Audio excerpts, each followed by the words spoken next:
Sir Isaac Newton was a scientist who lived from 1642 to 1727. He developed the three basic laws of motion and published them in 1687 in a 3-volume work called the Principia Mathematica. Newton's discoveries helped start a scientific revolution and led to the fundamental understanding of how bodies move through physical space. The first law of motion, the law of inertia. Objects will remain at rest or in a uniform motion in a straight line unless acted upon by an unbalanced force. Here we have 3 spheres on a table in a state of rest. The gravity pulling the spheres down is countered by the force of the tabletop pushing the spheres up in the exact opposite direction. The balance of forces is what keeps the spheres at rest on the table. This sphere will act as an unbalanced external force. Without another force to counter its movement in the opposite direction, it becomes an unbalanced force acting on the other spheres. The external force collides with the spheres and changes their motion state.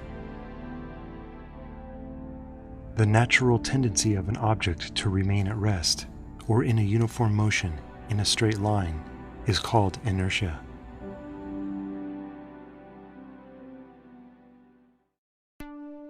The second law of motion, the law of force, mass, and acceleration.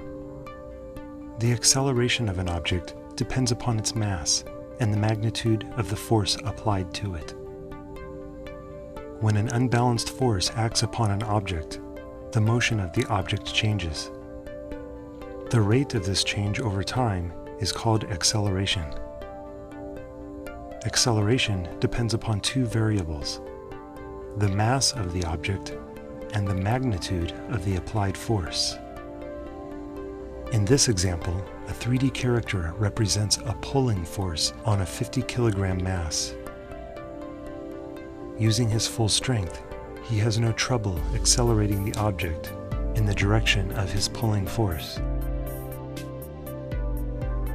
If the mass is doubled and we want to accelerate it at the same rate, we must also double the force.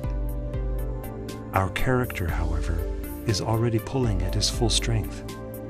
So what happens? He can only accelerate the object at half the rate as illustrated by his slower pace.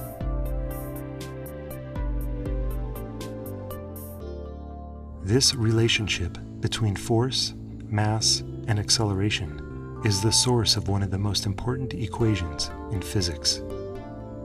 Force equals mass times acceleration.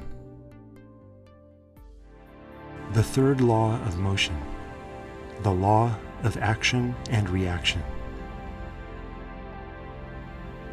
For every action, there is an equal and opposite reaction. A direct example of the third law is the rocket engine. Look at the hot gases streaming out of the shuttle's engines. If this is the action, what is the equal and opposite reaction? It becomes clear as the shuttle is propelled into the sky. The reaction to the gases escaping from the engine is the pushing of the spacecraft in the opposite direction. Everywhere you look, these laws are being followed by everything around you. With some extra awareness, you may begin to recognize your own use of these laws in your daily life.